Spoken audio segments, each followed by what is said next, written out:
Good day and welcome to the channel. In this short video, we are going to explain the world of vacuum travel bags.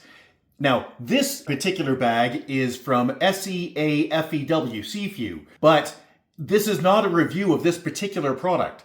We're just going to use this as an example.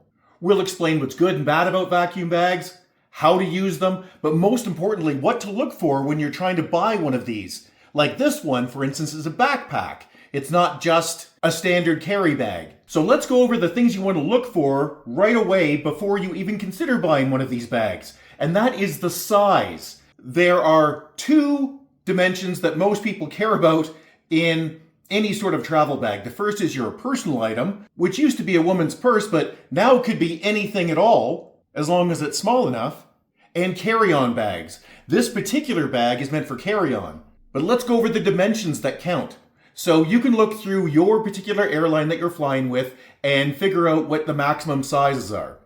But we've already done the heavy lifting. We've looked at 30 airlines from around the globe, from KLM to Emirates to WestJet to United to RyanAir, and we've analyzed the bag sizes. We'll put the information up here so you can see it, but as a general rule, personal items have to be under 40 by 30 by 15 centimeters. And carry-ons have to be under 55 by 35 by 20 centimeters. This particular bag is 47 by 31 by 22. It's going to be rock solid for almost all airlines except some of the really tight guys like RyanAir. It's 2 centimeters over the RyanAir maximum by one of the dimensions. So if we were traveling with RyanAir, we could still use the bag. We just would have to be careful not to fill it up all the way. And that gets to a good point. If you're buying this for a particular flight or set of flights, for a vacation or some traveling you're doing, you probably want to future-proof and think about the next trip you're going to take, not just buy it just for this trip. So you definitely want to future-proof at least a little bit. And while you're thinking about size, remember that you're not going to pack this like we're going to do in the video and other people will do in their videos where it's all perfect. You're going to have things bulging a bit. So you definitely want to be under the maximum sizing that your carrier, your airline will allow. Now, when we say things are going to bulge, yeah, that's because you're going to push it. You shouldn't. You're not planning to, but you know you're going to. So you're going to have things that are a little too large on this. And what's going to happen? Well, the number one problem with these types of bags is the zippers fail. And of course they fail at the most inopportune time on your last flight home when you're out of money and you really just want to get back. So what you want to look for are branded zippers like YKK. Another thing to look for is a high density nylon. You want something that's going to not pull apart or fray when you've got something a little too sharp or a little too bulgy sticking out.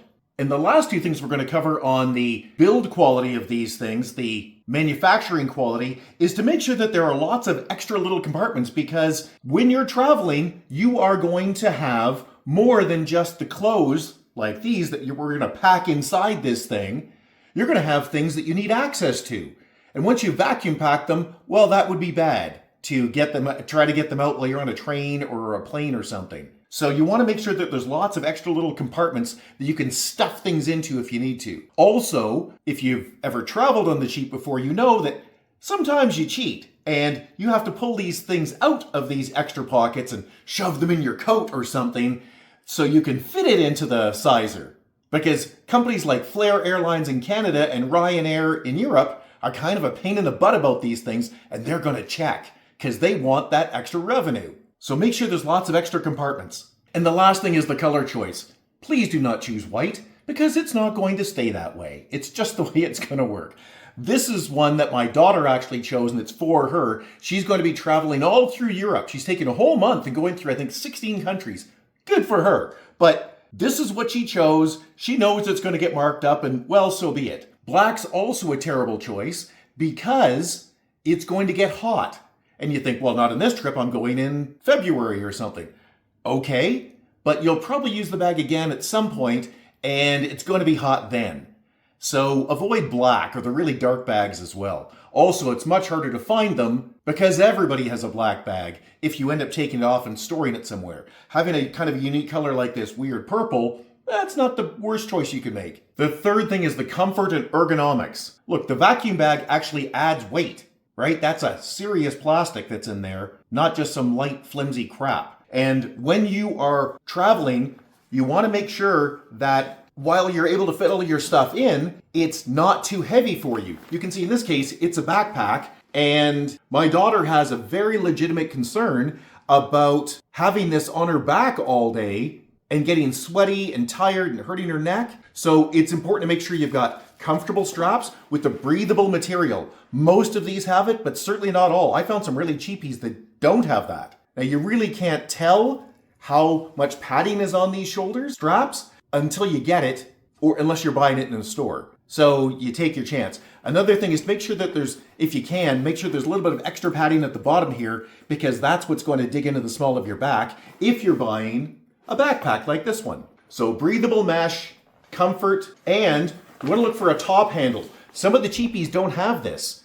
And why would you care about a top handle? It's going to be on your back. Yeah, not all the time. Especially if your back starts bothering you. You want to be able to carry it a bit. And having a good quality top handle will make your life better. We've even seen some of these with wheels. Now, my daughters that are actually going to use these bags, they don't want wheels because that will chew up space. And they don't want to pay for that kind of space. They want all of their resources to go inside the bag. But you might want wheels. Depends on your trip. And along the lines of that extra functionality, things to look for are potentially a charge port. You might want to put a battery in here because if you're traveling on the cheap, you might need to charge. This one has a charge port. So we can stuff a battery inside and connect to it and then easily connect a cell phone or a tablet or a laptop, whatever, to the charge port without having to unvac everything. Nice feature. Not required, but something to look for because it doesn't cost much, if anything, on the bags we've looked at. Then there's the valve type. And you think, wow, we're really getting into the weeds? No, think about this. This little air pump runs on batteries. And you know it's going to let you down on your last leg of your trip. And that is going to suck. So can the vacuum bag be used without the pump? Many, but certainly not all of these vacuum bags like this backpack have a one-way valve, which means you can put your clothes or whatever you want into it and squish it down and the air will come out, but it will seal instantly so the air can't go back in. I believe, but I'm not positive, that's what's in this one, a one-way valve. We're going to find out together when we stack all of those clothes in here. An option are ones that have a manual pump. My daughters don't want that. This is a tiny little pump. It'll work just fine. But the manual pump, probably less likely to let you down, but it's going to take more space. And this is all about space. So the electric pump's probably a happier solution. And then some of these work on rechargeable batteries and some of them work on AA's. And so make sure you're getting the pump that you expect. Is there a lithium battery in this? Or is it expecting you to provide AA batteries or AAA batteries, God forbid? Okay, so we've looked at the reviews on dozens and dozens of bags, and we've bought a few of them and returned a few. And people love them because you can take this great big pile of clothes, principally, and pack them down into a much smaller space and save yourself a pile of baggage fees from your train service or your airline. Not to mention avoiding the 45-minute wait at the carousel at the other end to get your bag. So you can see me trying to stuff all of these clothes into this little bag, including a great big house coat. Nice and fluffy, should compress nicely and look great in a video. The problem is, yeah, it really just doesn't work very well. So to make this quick, I explained, you roll up the clothes and you try to put them in as tight as you can. You don't just jam them in like I did with my socks here. Then you put the vacuum on and you suck the air out. And as you can see, this just didn't work very well. Now it turned out the valve was upside down, so I got that fixed, but you can still see it didn't work very well. So after 3 discussions with the manufacturer, I gave up and returned the bag. I think these cheap vac bags are just not worth the pain, and that you're just better off buying a regular backpack. And that's in fact what we did. And there are a couple of features that you really want to consider when buying a backpack, in addition to the things we've outlined, like making sure that the shoulder straps are broad and very comfortable.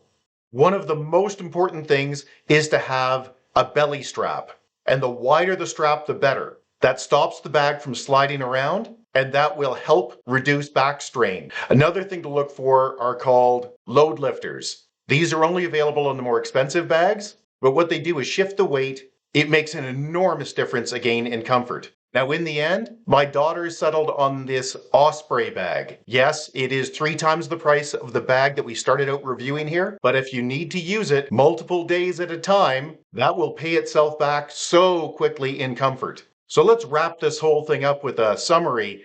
We think these vac bags are just a bit of a gimmick. Yes, there are applications for them. Yes, they can work, but they're not a very good product in general. And we have tried several of them, not just the one we're showing here. So they're definitely not worthless, but they're nowhere near as good as a lot of people promote. And for my daughters, comfort is far more important than the tiny amount of additional space you get from a vac bag. So hey, if you found the video useful, big thumbs up would be super appreciated. Subscribe's also appreciated. And if you have any questions or concerns, you can always get a hold of us directly at www.urtech, that's www.urtech.ca. Thanks and have a great day. Bye-bye.